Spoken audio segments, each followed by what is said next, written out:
La Sociedad Española de Radiodifusión presenta... Ser... ¡Viva la radio! Podcast. Siempre. Las 8 de Hoy por Hoy en Ser Podcast. Aún nos quedaban por ver algunas primeras veces. La primera vez que un juez entraba en la Moncloa para tomar declaración como testigo a un presidente. El juez que investiga un presunto tráfico de influencias en el entorno del presidente acudía a preguntar a Pedro Sánchez por cosas que no hubiera conocido por ser el presidente. Dice el abogado de Begoña Gómez que el interrogatorio apenas duró 2 minutos. Por su señoría se ha preguntado al presidente de gobierno que si tenía alguna relación con alguno de los investigados. Él ha manifestado, evidentemente, que es el cónyuge de mi representada. A partir de ahí le ha preguntado si se acogía a la dispensa de no declarar. Ha dicho que sí, y a partir de ese momento el juez, lógicamente, ha dicho la diligencia se tiene por terminada. El juez preguntó a Sánchez si tenía relación con Begoña Gómez. Sánchez le dijo que es su mujer. El juez le dijo, ¿se acoge usted a su derecho a no declarar? Y Sánchez le dijo que sí. Y fin. ¿Qué aporta esto a la investigación? Quizá lo sepamos durante la instrucción. En el gobierno hay quien no descarta incluso que el juez proponga imputar a Sánchez llegado el momento. La imputación de Begoña Gómez se confirmó a 5 días de unas elecciones. ¿De qué sirvió entonces lo de ayer? La responsable jurídica de Vox, que estuvo dentro del interrogatorio como acusación popular, hizo declaraciones a las puertas de la Moncloa. Bueno, es una opinión personal. Sánchez está impávido y altanero, como le soléis ver en el Congreso. Hizo estas manifestaciones. Vox había pedido esta declaración judicial de Sánchez. En el caso Koldo, Vox ha pedido que declare Ábalos y el juez de la Audiencia Nacional, Ismael Moreno, lo rechaza porque, según ha escrito, un juez debe acordar las diligencias esenciales y no puede ni alargarlas ni usarlas para lo que no sea esclarecer un hecho. De momento, en la Moncloa se produjo un interrogatorio de 2 minutos grabado en un vídeo que, según el gobierno, se acabará filtrando. ¿Qué hemos visto hoy? Pues hoy hemos visto que han venido a grabar un montaje. Esto dijo el gobierno y después supimos de la otra primera vez.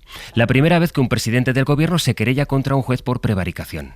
La ministra portavoz en la Moncloa, Pilar Alegría, ahora la escuchábamos, alega que esta querella contra quien está investigando a la mujer del presidente se presenta en defensa de la separación de poderes. Y fíjense, con esta querella se pretende, por supuesto, que respetar la independencia y la labor del Poder Judicial, pero también defenderlo de las prácticas de quienes operan por motivos políticos y ajenos a la ley. Esta querella lleva la firma de la Abogacía del Estado porque dice el Ejecutivo que se hace en defensa de la institución de la presidencia del Gobierno.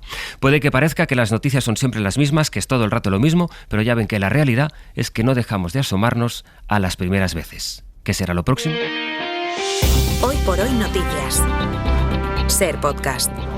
Hola, buenos días. Y antes de ir con el relato de la política nacional, lo primero tiene que ser la noticia con la que estamos abriendo desde las 6 de la mañana, desde que empezó este Hoy por Hoy, que hemos conocido de hecho poco después de las 5 y cuyo alcance iremos comprobando a lo largo de la jornada. El líder de Hamás ha sido asesinado según Hamás. A eso de las 5:30 de la madrugada, Hamás publicaba un comunicado confirmando que su líder político, Ismail Haniyeh, había sido asesinado en un ataque en Teherán, en Irán. Haniyeh era el quien estaba marcando la postura de Hamás en las complicadas negociaciones con Israel para conseguir una tregua en la Franja de Gaza, cuya guerra ya saben que deja de momento al menos 39.000 muertos. Tenemos ya la primera reacción de la Casa Blanca. Sostiene Estados Unidos que está al tanto de lo que ha sucedido y que va a hacer todo lo posible para que a partir de ahora, en este escenario que arroja más incertidumbre todavía, se rebaje la tensión en Oriente Próximo. Última hora, Fernando Bayo. Ismail Haniyeh era una de las figuras clave dentro de Hamás, el encargado desde 2017 de marcar la línea política de la organización islamista palestina y quien desde su exilio, primero en Qatar y después en Turquía, tenía la última palabra en las negociaciones para tratar de frenar la guerra en Gaza. Con esta frialdad recibía Ismail Haniyeh la noticia hace meses del asesinato de varios de sus familiares en la franja por un ataque israelí, y es precisamente hacia Israel hacia donde apuntan las principales sospechas de autoría de este nuevo ataque. El gobierno de Netanyahu por ahora guarda silencio oficial sobre el asesinato, a pesar de que alguno de sus ministros celebra ya su eliminación asegurando que hace que el mundo sea un poco mejor. Han trascendido de momento pocos detalles sobre este ataque. Se sabe que se ha producido en el corazón de Teherán de madrugada, después de que Haniyeh asistiera a la la toma de posesión del nuevo presidente iraní. Su asesinato, dice Hamás, supone una grave escalada, un acto cobarde que no quedará sin respuesta. Esa es desde luego la noticia de la mañana, cuyo impacto comprobaremos en las siguientes horas. Asesinado Haniyeh, líder de Hamás. A la espera de las reacciones que se vayan produciendo, la política nacional, que tiene la cita hoy a las 11 en la Moncloa, donde comparece Pedro Sánchez para hacer su tradicional balance de un curso que se acaba con dos grandes asuntos en la actualidad. Por una parte, el caso Begoña Gómez, la querella del presidente contra el juez Peinado, y por otra, el acuerdo entre el PSC y Esquerra para investir a Illa, que según Esquerra dará el concierto económico a Cataluña. Lo que puedo trasladar, y así está recogido en el acuerdo, es el compromiso de la solidaridad interterritorial, el compromiso de la calidad y de la cohesión de los servicios públicos y, por tanto, de la igualdad entre españoles, se viva donde se viva. Concierto económico, que es un concepto que no apareció ayer en la rueda de prensa que dio por la tarde el presidente del Gobierno en Palma para hablar no de la querella, no quiso hacerlo, sí de su posición sobre Cataluña. Dice Pedro Sánchez que en eso, dentro del Partido Socialista, en el acuerdo con Esquerra, tiene el respaldo prácticamente unánime de su ejecutiva. Solo se produjo, de hecho, una abstención. Guillermo Lerma, buenos días. ¿Qué tal, Sastre? Buenos días. Aunque sabe el Gobierno que esa idea de concierto económico, que no ha rebatido al menos de momento, hasta que vote la militancia de Esquerra, es la que genera reservas que van más allá de los críticos. Y no estamos hablando, Guille, solo de Paje o de Lambán. No hay dudas, malestar en al menos otras 5 federaciones socialistas, Madrid, Castilla y León, Galicia, Extremadura o Andalucía, donde asumen que, visto el acuerdo, lo pactado para Cataluña es más similar al modelo de concierto vasco que al régimen común. Creen que esto es difícil de defender y se quejan de la falta de relato para combatir la ofensiva de la derecha. El propio Illa fue quien ayer levantó el teléfono para hablar con varios de esos líderes autonómicos del PSOE, que, como Juan Lobato, celebra la investidura del candidato del PSC, pero no oculta sus dudas. Estuvo anoche en Hora 25. Yo, por lo que apuesto, es por un modelo como defiendo de cohesión, de proyecto común. Pues el modelo del cupo no es el ideal y no he cambiado de opinión de ayer para hoy. Tengo que ser honesto y decírtelo como es, ¿no? Ahora, que es importante que ella presida Cataluña, por supuesto. En el Gobierno la orden es no entrar a confrontar la versión que está dando Esquerra del acuerdo para no generar dudas en la militancia republicana, que aún tiene que dar su sí al pacto. Por eso ayer Pedro Sánchez se limitó a celebrar lo que supone políticamente el acuerdo y a poner en valor el papel de los republicanos. Respeto a Esquerra Republicana de Cataluña, también reconocimiento de la labor que han hecho y con el deseo, lógicamente, de que salga el sí, porque efectivamente eso significará que no hay una repetición electoral y que sí que echa a andar la legislatura en Cataluña. Evitó el presidente entrar al fondo del acuerdo. La idea es no hacerlo todavía. Hay fuentes del Ejecutivo que aseguran que el pacto no tiene el alcance que le da Esquerra, pero defienden que los matices vendrán después, cuando esté asegurada la investidura del candidato del PSC. Guille, gracias. Hasta luego. Esa parece ser la clave ahora mismo de todo. Lo que vaya a votar el viernes, pasado mañana, la militancia de Esquerra. Sergi López, Barcelona, buen día. Hola, buen día. Ahora los militantes ya tienen el papel, ya han visto esas 25 páginas del acuerdo con el PSC, pero sigue sin estar claro que la mayoría de afiliados respalde el texto, y más con la presión muy poco disimulada, hay que decir, de Junts directamente, Sergi, para boicotear el pacto. Sí, no está claro lo que sucederá. Los partidarios del sí creen que el acuerdo es bueno y que una repetición electoral no le conviene al partido. Los del no están enfadados por cuestiones internas,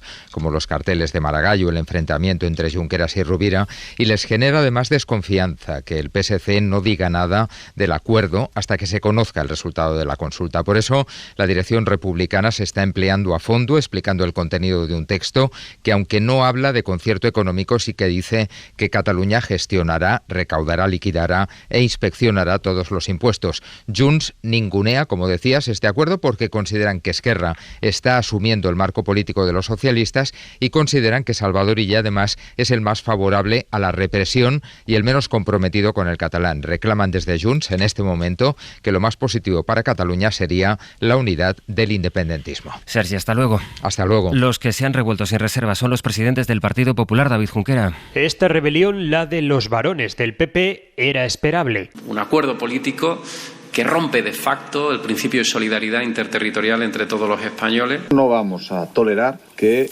para darle a otros más de lo que les corresponde nos lo quiten. Esto es una tropelía, esto es una barbaridad. Esta apelación por parte de Génova también. Lo que hace Paje ya no es de recibo. Y hoy lo que queda del PSOE tiene que elegir y tiene que actuar. Pero es que al gobierno se le avecina además un problema con sus socios. Compromís ya dice que o la Comunidad Valenciana tiene trato singular o que se olviden de su apoyo. No daremos nuestro apoyo sin que se aborde la singularidad del problema valenciano de infrafinanciación. Era Águeda Micó. También el portavoz de la Xunta ha dejado claro que o se compensa a Aragón o votará que no. Sin estos apoyos y el ok de Junts, el gobierno tendría imposible sacar adelante el acuerdo con Esquerra en el Congreso de los Diputados. Hemos escuchado cómo Sánchez habló ayer en Palma de las bondades del acuerdo con Esquerra, de las bondades de la propia Esquerra que le atribuye, pero evitó referirse a la espera de hacerlo hoy en la Moncloa a su querella contra el juez Peinado. Pedro Jiménez, buenos días. ¿Qué tal, Sastre? Buenos días. El juez fue a la Moncloa, lo describíamos al empezar, a tomar declaración a Sánchez, que, como hemos dicho, sabía todo el mundo,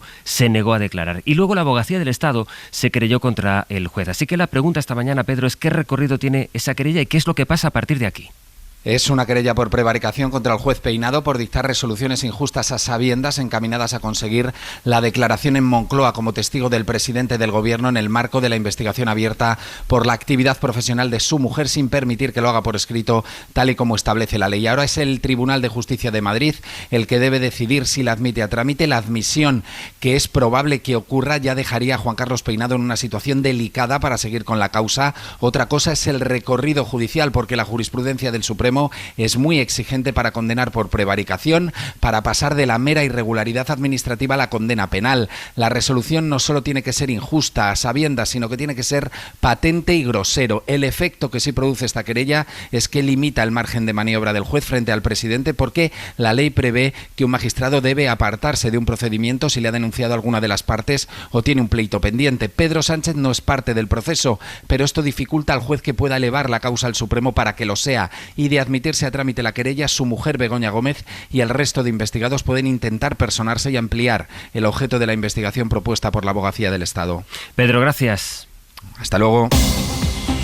Es miércoles, aunque quizá a muchos les va a parecer viernes. Hoy acaba el mes de julio, empieza la operación 1 de agosto de la DGT, que prevé más de 3 millones de desplazamientos por carretera entre hoy y mañana. Estamos además bajo la tercera ola de calor de lo que va de verano y coincide esta vez con incendios activos en Alicante y en Cuenca. En ambos está desplegada ya la UME. En Alicante en realidad son 2 fuegos en marcha. Uno de ellos tiene a 800 personas confinadas. Omar Sancho, buenos días. Sí, buenos días. El que se iniciaba ayer sobre las 3 de la tarde en el norte de la provincia, en una zona de vegetación bastante seca junto a la depuradora de Benasau, lo que hacía que se reprodujeran las llamas rápidamente. El sofocante calor y las fuertes rachas de viento impedían dar por estabilizado anoche el incendio, y ante la cercanía de las llamas a la vecina localidad de Penáguila se decidía desalojar a cerca de 150 personas que han pasado la noche en casa de familiares o en los 2 albergues habilitados en Benifallim y Cocentaina. La Guardia Civil también ha cortado 2 carreteras, en concreto la CV785 y la CV781. Eso sí, según han informado desde Emergencias de la Generalitat, el incendio evoluciona favorablemente y esperan que la situación mejore cuando se sumen los medios aéreos a lo largo de la mañana. En Cuenca, en Valverdejo, más de 200 personas trabajan contra un incendio que ha afectado ya más de 1.500 hectáreas. En Cuenca, Diego Albadalejo, buenos días. El incendio de Valverdejo está desde ayer en nivel 2 y obligó anoche a decretar el confinamiento de 2 poblaciones cercanas, Barchín del Hoyo y Piqueras del Castillo, por posible afección de humo para sus 150 vecinos. Desde su detección a las 2 de la tarde, más de 400 efectivos y un centenar de medios del Infocam, además de 2 brief y medios aéreos del Ministerio, o desde anoche la Unidad Militar de Emergencias, están desplegados para su control en unas condiciones muy desfavorables de calor y viento. El incendio, eso sí, chocó ayer con una zona ya quemada en 2019, lo que ha frenado su avance en parte, y se espera en los próximos minutos la incorporación de los medios aéreos para seguir tratando de contener el que ya es el incendio más grave sufrido este verano en Castilla-La Mancha. En todo caso, el calor, Adrián, no va a aflojar hoy. No va a aflojar. 34 provincias continúan con avisos activados. Atención especialmente a los de nivel rojo, riesgo extremo, sobre todo en Albacete, en Zaragoza y en Girona. En algunos de estos puntos podemos superar los 43 grados. Mañana seguiremos además en un episodio de ola de calor, aunque bajan ligeramente las temperaturas, pero esta ola de calor no concluirá hasta el próximo viernes. Eso sí, en Canarias todavía en los próximos días seguiremos hablando de temperaturas en ascenso. Señor cobarde, no se meta con la mujer humilde en su casa y su familia. Señor cobarde, no se meta con el hombre de a pie. Venga por mí, Aquí nos espera en Miraflores, señor González Urrutia. No se tarde en llegar, cobarde. Sí se refería Maduro esta madrugada a Edmundo González Urrutia, el candidato de la oposición que reivindica su victoria en las elecciones del domingo en virtud de las actas electorales que dice que ha podido ver. Cuando cuenten las actas, este servidor va a tener más de 8 millones de votos.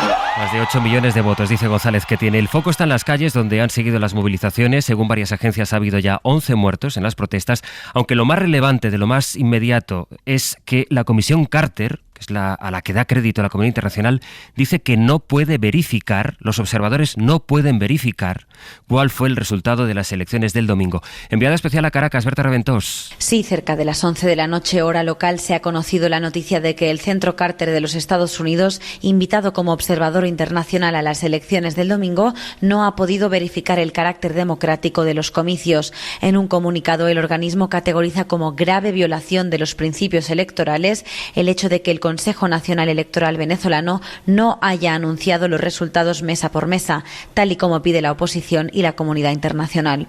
Todo esto en medio de una noche en la que ha habido cacerolazos como este.